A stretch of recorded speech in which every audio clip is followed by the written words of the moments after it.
Jéhovah, Saint, Jésus-Christ, Saint, Saint Michel, Saint, Dieu Tout-Puissant, Saint, l'heure de ta parole a en sonné. vérité. Bénis les cœurs. Amen. Au nom de Jésus-Christ. Amen. Le thème de cette semaine est intitulé « Les enfants qui ont tout ce qu'ils veulent ne manquent-ils pas souvent d'objectifs et de repères dans la vie ?» 1 Samuel chapitre 2, le verset 12 et 17 sera notre texte de base. Les fils d'Élie étaient des hommes pervers. Oui, Ils ne connaissaient point l'Éternel. oui, le verset 17. Ces jeunes gens se rendaient coupables devant l'Éternel d'un très grand D'un péché très grand péché. parce qu'ils méprisaient les offrandes de l'Éternel. Alléluia. Alléluia. Les enfants qui ont tout ce qu'ils veulent ne manquent-ils pas souvent d'objectifs et de repères dans la vie? Point d'interrogation. Le thème est un thème interrogatif. Bien-aimés, vous n'êtes pas sans savoir que l'éducation, depuis la naissance de l'enfant jusqu'à l'âge adulte, est un mélange de facteurs d'influence. Il y a une différence entre enfant et fils. Et il y a aussi une différence entre la loi et la société. Il y a encore une différence entre l'enseignement et l'éducation et entre la famille et l'école. L'enfant, c'est toute une responsabilité. Un enfant est toute une responsabilité que chacun de nous doit assurer. La responsabilité des parents, la responsabilité des enseignants et la responsabilité des leaders charismatiques dans l'éducation des enfants doivent être une priorité. Éphésiens chapitre 6, le verset 4 nous dira. Et vous, Père, Père, n'irritez pas vos enfants, oui, mais élevez-les en les corrigeant et oui, en les instruisant selon le Seigneur. selon le Seigneur. Quand on dit Père, ça ne veut pas dire Père de l'Église, un leader charismatique seulement. Quand on dit Père, il y a Père dans tous les domaines. Un enfant sans père est sans repère. Sans père, sans repère. Alléluia. Alléluia. Les enfants qui ont tout ce qu'ils veulent ne manquent-ils pas souvent d'objectifs et de repères dans la vie? Point d'interrogation. La réponse est oui. Ce thème veut nous parler sur l'éducation des enfants et non sur leur enseignement. Car l'école enseigne, mais la maison doit éduquer. Bien-aimés en Jésus-Christ, l'éducation est la base du développement de tout être et de la société. Alléluia. Alléluia. C'est le développement, l'éducation, c'est le développement de tout être humain et de la société. Si nous voyons, chers frères et sœurs en Christ, il y a 3 institutions sur cette terre des vivants.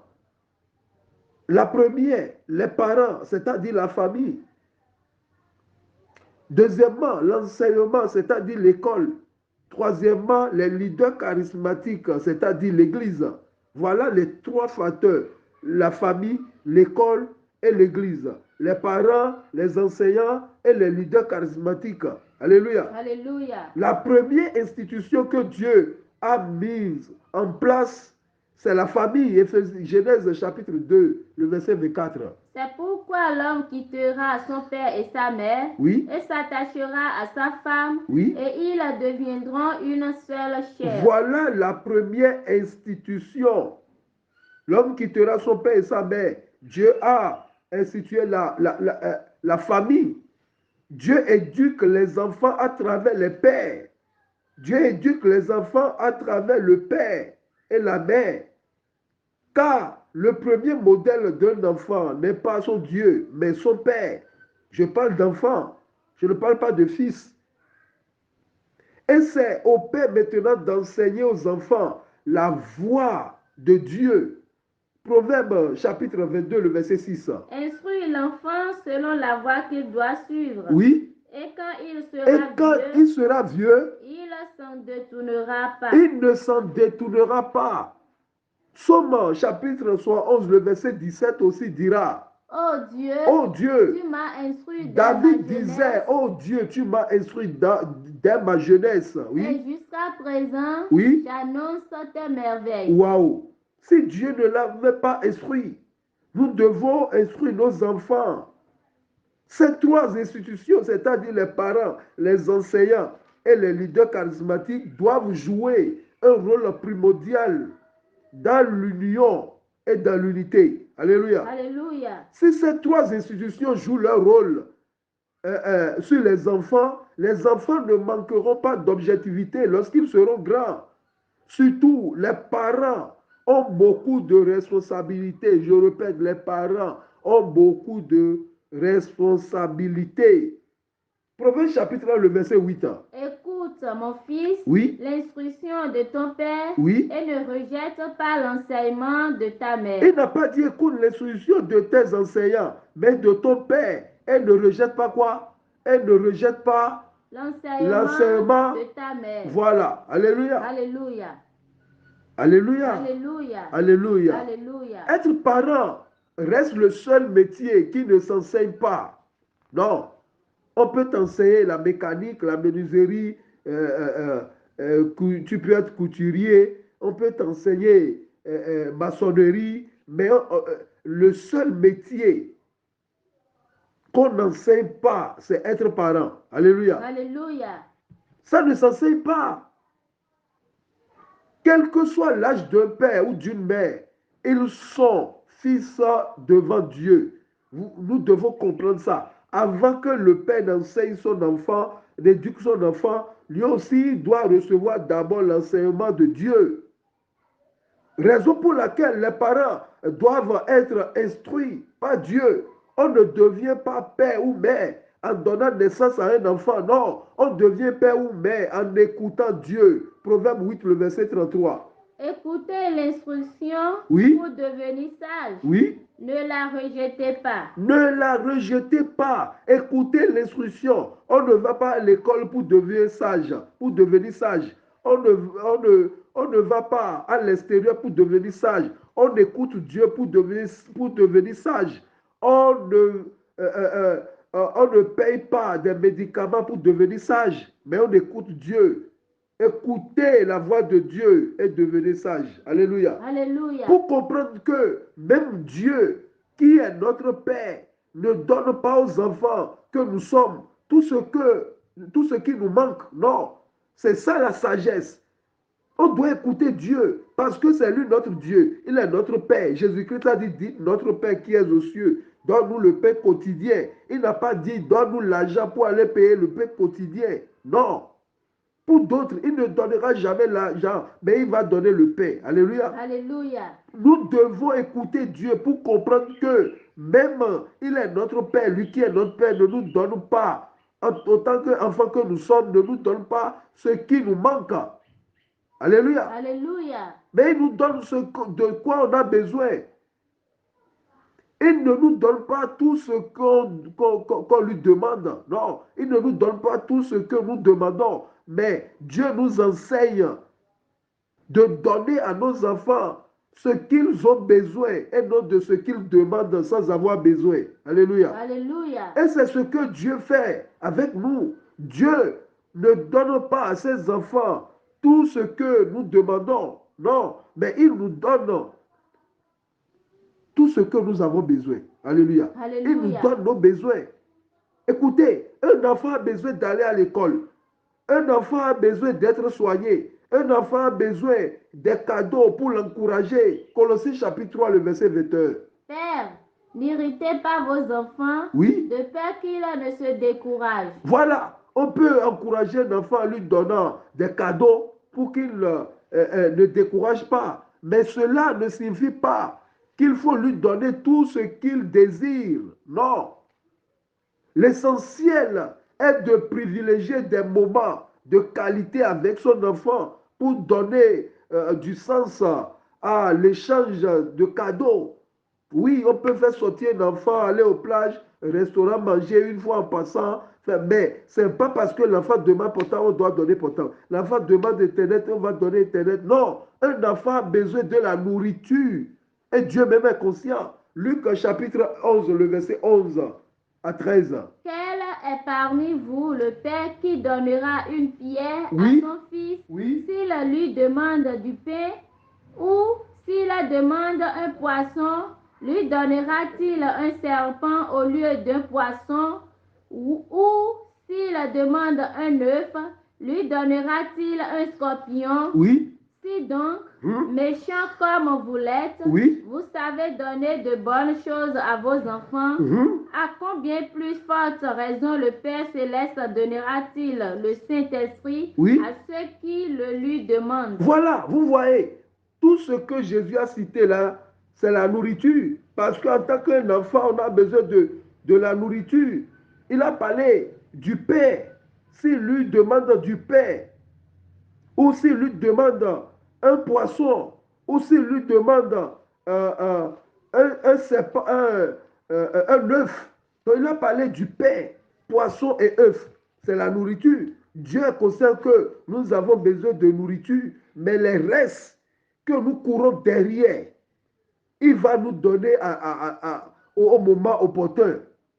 Alléluia. Alléluia. Les enfants qui ont tout ce qu'ils veulent ne manquent-ils pas souvent d'objectifs et de repères dans la vie? Oui. La plupart des sacrificateurs, la plupart des prophètes, la plupart des rois étaient des mauvais pères. Quand bien même qu'ils sont doués dans leur ministère, la plupart d'eux sont des mauvais pères. 95% des enfants qui ont tout ce qu'ils veulent manquent d'objectifs et ils meurent aussi vite. Exemple, les enfants d'Aaron, Nadab et Abihu, Lévitique chapitre 10, le verset 1 à 3. Les fils d'Aaron, Oui. Nadab et Abihu, Oui. prirent chacun un brasier, Oui. ils mirent du feu et posèrent du parfum dessus. Ils apportaient devant l'Éternel du feu étranger, Oui. ce qu'il ne leur avait point ordonné. Voilà, oui. Alors le feu de l'Éternel sortit de devant l'Éternel et les consuma. Et les consuma. Ils murmurent devant l'Éternel. Oui. Moïse dit à son frère, à son grand frère Aaron.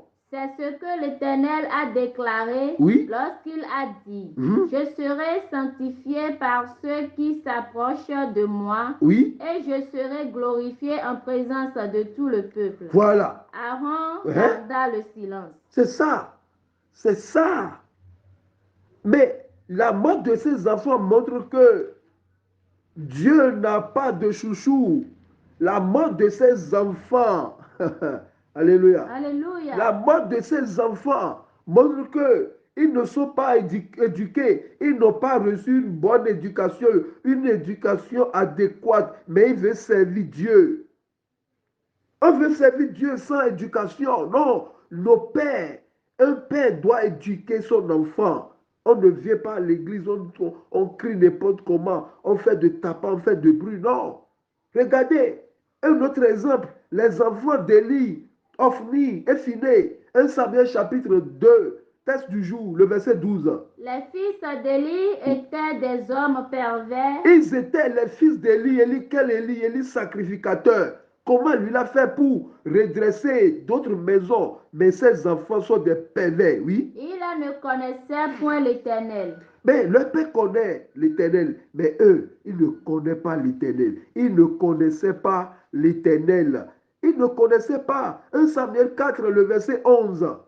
L'arche de Dieu fut prise. Oui. Et les deux fils d'Élie, Ophni et Phiné, moururent. Voilà. Parce qu'ils en avaient tout ce qu'ils voulaient. Il ne manquait rien. Non. C'est-à-dire, c'est parce qu'ils sont leur père, un leader, un chargé, ils doivent jouer tous les instruments. Regardez la mort subite de ces jeunes. Qu'est-ce qui a provoqué cette mort subite? Mais c'est manque d'éducation. C'est manque d'éducation. Pourquoi nous allons attendre la mort pour prier pour le mort? Écoutez notre exemple. Les enfants de Judas, Er et Onan. Les enfants de Judas dans Genèse là-bas. Un autre exemple. Les enfants de Samuel, Joël et Abijah. 1 Samuel chapitre 8, le verset 2 et 4. Son fils premier-né se nommait Joël. Samuel, qui a succédé Élie, qui voyait que les enfants d'Élie Ophni et Phiné étaient des enfants pervers. Lui-même à son tour maintenant, ses deux enfants, Joël et Abidja, ne suivaient plus l'instruction. Oui, vas-y. Et le second, Abidja. Oui. Ils étaient juges à Beersheba. Verset 4. Tous les anciens d'Israël s'assemblaient. Les gens se plaignaient d'eux, oui. Et vinrent auprès de Samuel. Viens voir Samuel. À Rama. Oui. Mais, pour dire quoi à Samuel? Ils ont dit, Samuel, tes enfants ne marchaient pas. Verset 4. Tous les anciens d'Israël s'assemblaient. Oui. Et vinrent auprès de Samuel. Oui. À Rama. Hein? Il a lui dit. Il disait. Voici. Tu es vieux. Tu es vieux. Et tes fils ne marchent point sur tes traces. Voilà. Oui. Maintenant, établis sur nous un roi pour nous juger. Merci. Voilà, parce que les enfants avaient tout ce qu'ils voulaient. La souffrance forme l'homme. La souffrance ne tue pas. La pauvreté ne tue pas. Alléluia. Alléluia. Ça forme l'homme. Voyez-vous, ces enfants, et même David, les enfants de David, Absalom et Adonijah, si vous comprenez avec moi, d'en haut, il y a deux. Aaron, Nadab et Abihu. Et nous venons maintenant Élie. Il y a Ophni et Phiné. Autant de Judas, et Onan, Samuel, Joël et Abidja. David maintenant, Absalom et Adonijah. 1 Roi chapitre 1, le verset 5-6. Écoutez. Adonijah, oui. fils de Haggith, oui. se laissa emporter par l'orgueil jusqu'à dire. Par l'orgueil jusqu'à dire. C'est moi qui serai roi. Or que son père est encore vivant. Et il a dit, c'est moi qui serai maintenant roi, oui. Et il se procura un char et des cavaliers. Il a commencé en même temps la campagne, oui. Et 50 hommes qui couraient devant lui. Son père ne lui avait de sa vie fait. Écoutez, de sa vie, son père ne lui avait pas fait, oui. Un reproche en lui disant, pourquoi agis-tu ainsi, mon enfant? Adonijah était... Merci. Vous voyez? Parce qu'il était comment? Beau ou bien? Adonijah était en outre très beau de figure. Merci, voilà. Parce qu'il est beau, son père est roi et il se croit tout permis. Il y a des enfants comme ça à l'église. Oui. Regardez, or que son grand frère, Absalom venait de mourir. Après Absalom, voici qu'Adonijah, un autre de ses fils, un autre des enfants de David, conspire pour s'emparer du trône de son père. Alléluia. Alléluia. La fin tragique de son frère aîné, Absalom, ne lui avait rien appris. De la même manière. Alléluia. Alléluia. Cette génération aussi, on est pressé de devenir leader. Alléluia. Alléluia.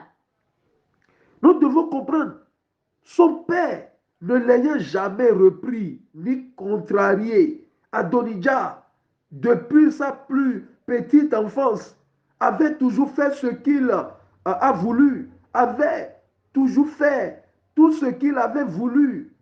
David est un roi, est un bon roi, mais un mauvais père. Alléluia. Alléluia. Voilà ce que nous avons aujourd'hui. Nous avons des plus bons, les prédicateurs zélés, mais chez eux, c'est de catastrophe. Proverbe 22, le verset 15. La folie est attachée au cœur de l'enfant. Oui. La verge de la correction l'éloignera de lui. C'est-à-dire, il doit y avoir des punitions. On doit punir, on doit sanctionner, on doit sévir, on doit taper poing sur la table. Les parents qui ont toujours été et resteront les premiers éducateurs de l'enfant, c'est des parents. Les parents doivent toujours être un exemple de l'enfance à l'adulte. Alléluia. Alléluia. Les parents ont le droit et le devoir de mettre en place une base intellectuelle et émotionnelle. Les parents doivent être exigeants. Dieu n'agit pas différemment avec ses enfants que nous sommes. Écoutez Hébreux 12, le verset 6. Car le Seigneur châtie celui qu'il aime, oui. Et il frappe de la verge tous ceux qu'il reconnaît pour ses fils. Mais qu'est-ce qu'on appelle verge? Qu'est-ce qu'on appelle frappe? Verge il frappe avec de la verge ses enfants, ses fils. Alléluia. Alléluia. Alléluia. Alléluia. Alléluia. Alléluia. Combien de fois la sagesse de Dieu et son amour nous empêchent de faire notre propre volonté pour notre bien présent et futur, mais il nous empêche. Alléluia. Alléluia. C'est de la même manière que les parents doivent aussi exercer leurs responsabilités pour former les jeunes à devenir de bons citoyens et de bons professionnels tout au long de leur vie. On ne doit pas fabriquer des enfants tocards, des enfants paresseux. Pour cela, nous devons tirer un chapeau à Joseph et Marie. Ils ont été un parent exemplaire pour Jésus-Christ. Matthieu chapitre 2, le verset 11. Ils entrèrent dans la maison. Les rois mages entraient dans la maison. Virent le petit enfant. Ils ont vu Jésus-Christ avec Marie. Sa mère. Oui. Se prosternèrent et l'adorèrent. Ils ouvrirent ensuite leur trésor. Oui. Et lui offrit un présent de l'or. Et lui offrit de l'or, oui. De l'encens et de la myrrhe. Et de la myrrhe. Alléluia. Alléluia. Joseph et Marie pouvaient vendre ces choses pour offrir un Eldorado, un hôtel à 5 étoiles, un paradis sur terre à l'enfant Jésus-Christ. Et ça aurait fallu à la mission que Dieu a confiée à l'enfant Jésus. Joseph a donné des valeurs intrinsèques. Non seulement il a été un bon père adoptif, mais il est aussi un bon patron. Après, il a récupéré, il a mis dans son atelier, il a donné des valeurs. Si un enfant, sa tête ne gagne pas papier, c'est à un père de faire vite pour prendre l'enfant et de le mettre dans un apprentissage. Alléluia. Alléluia. Les parents aujourd'hui comblent les enfants de tout. Depuis bas âge, ils ont accès à la tablette et au Wi-Fi. Même dans le temple de Dieu, l'enfant est connecté parce qu'il s'appelle Trésor. L'enfant s'appelle Trésor ou parce que l'enfant s'appelle Junior. Alléluia. Alléluia. Et on dit Junior. Junior, pardon, Junior, attends un peu, Junior, on ne tape pas, on ne crie pas, on caresse Junior, on caresse Trésor en sens de poil. Et ces enfants deviennent des impolis, de haut rang, des récalcitrants. Et personne n'ose le dire, car ce sont les enfants de présidents, parce que c'est son papa qui finance l'église, ou c'est son papa qui a le chargé. Et comme ça, ces enfants se livrent au péché. Et le diable les réclame. Alléluia. Alléluia. Jean chapitre 8, le verset 34. En vérité, je vous le dis, oui. Leur répliqua Jésus, quiconque se livre au péché est esclave du péché. Merci. On ne veut pas demander parce que c'est l'enfant du chargé, c'est l'enfant du président, c'est l'enfant du trésorier. Non. Quiconque se livre au péché est esclave du péché. Si un enfant de chargé n'est pas récupéré et il s'adonne au péché, il sera esclave du péché. Chers frères et sœurs en Christ, nos enfants ont besoin de nous. Éduquons-les, car sans père, sans repère. L'éducation est la base du développement communautaire. Alléluia. Alléluia. Et un outil indispensable pour lutter contre les fléaux. L'éducation est l'un des principaux moteurs du développement durable pour améliorer la vie des gens. Alléluia. Alléluia.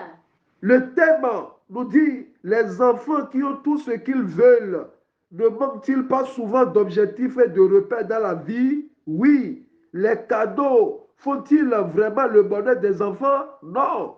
Les cadeaux contribuent-ils vraiment à leur bonheur présent et futur? Non. Alléluia. Alléluia. Bien-aimés à notre Seigneur Jésus-Christ, les enfants qui réussissent dans la vie sont souvent les enfants qui ont souffert dans leur enfance.